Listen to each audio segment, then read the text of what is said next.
અરવલ્લીના માલપુરથી દિલ્હી દંડવત યાત્રા કરવા નીકળેલ ગુજરાત વાલ્મીકી સંગઠનના અધ્યક્ષ લાલજી ભગત વાલ્મીકી સમાજના પડતર માંગણીઓને લઈ 1 જાન્યુઆરીથી નીકળેલ માલપુરથી દિલ્હી દંડવત યાત્રા મોડાસા આવી પહોંચતા ઢોલનગારા સાથે સ્વાગત કરવામાં આવ્યું।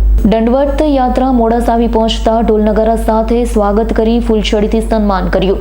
વાલ્મીકી સમાજના લોકો મહિલાઓ હાથમાં ધજા સાથે જય ભીમના નારા સાથે લાલજી ભગતનું સન્માનભેર સન્માન કરી દંડવત યાત્રા સફળ રહે તેવી શુભેચ્છાઓ પાઠવી। ગુજરાતની કચેરીઓમાં કામ કરતા સફાઈ કામદારોને કાયમી કરવાની મુખ્ય માંગણી સાથે પડતર માંગણીઓને વડાપ્રધાન નરેન્દ્ર મોદીને દંડવત યાત્રા કરી વેદનાપત્ર આપવામાં આવશે। માલપુરથી શરૂ કરાયેલી દિલ્હી સુધીની દંડવત યાત્રા 1 વર્ષ સુધી ચાલશે તેવું ગુજરાત વાલ્મીકી સંગઠનના અધ્યક્ષ લાલજી ભગતે જણાવ્યું હતું।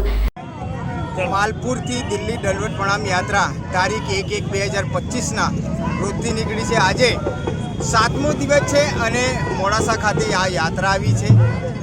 અમારા પ્રશ્નો છે, પ્રાણ પ્રશ્નો વારંવાર સરકારશ્રીને રજૂઆત કરી હતી। વચ્ચે પણ મેં આ દંડવત પ્રણામ યાત્રા કરી હતી। ત્યાં વચ્ચે પારણા કરવામાં આવ્યા હતા। મુખ્યમંત્રી સાથે ભૂપેન્દ્રભાઈ સાહેબ સાથે બેઠક કરવામાં આવી હતી સફાઈ કામદારોના પ્રાણ પ્રશ્નો, પણ આજ દિન સુધી આ પ્રશ્નો હલ નહીં થયા।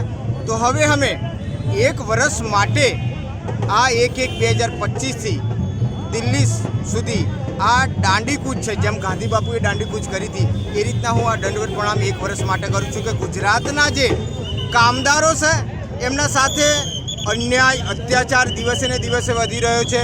જે પછાત વર્ગના જે કર્મચારીઓ છે, આઉટસોર્સિંગથી ગુજરાતમાં કરાર આધારિત કર્મચારીઓ સાથે અન્યાય અત્યાચાર એજન્સીઓ ભરપૂર શોષણ કરે છે, છૂટા કરી દેવામાં આવે છે। તો સરકારશ્રીને અમે વિનંતી કરીએ છીએ કે જે કોન્ટ્રાક્ટ પદ્ધતિને જે પગાર આપો છો એ જ પગાર તમે કામદારને સીધો એમના ખાતામાં આપો।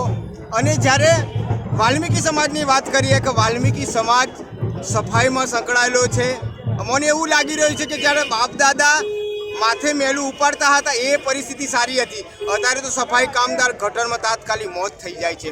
એ સફાઈ કામદારને કાયમી કરવાનો નહીં, પીએફ આપવાનું નહીં, લઘુત્તમ વેતન આપવાનું નહીં અને વાલ્મીકી સમાજને આરક્ષણનો પણ લાભ આપવામાં નથી આવ્યો। તો એના મુદ્દાને લઈ હું માલપુરથી દિલ્હી વડાપ્રધાન નરેન્દ્ર મોદી સાહેબશ્રીને અમારી વેદના, જે મારો પીડિત સમાજ છે, અતિ પછાત વાલ્મીકી સમાજ છે, એની પીડા દેખી અને મારા શરીરને હું પીડા આપી અને વડાપ્રધાન સાહેબશ્રીને હું વિનંતી કરવા માટે જઈ રહ્યો છું। જયદીપ ભાટિયાનો રિપોર્ટ, S9 ન્યૂઝ, અરવલ્લી। અમારી તમામ માહિતીથી અપડેટ રહેવા માટે જોડાયેલા રહો S9 ન્યૂઝ સાથે।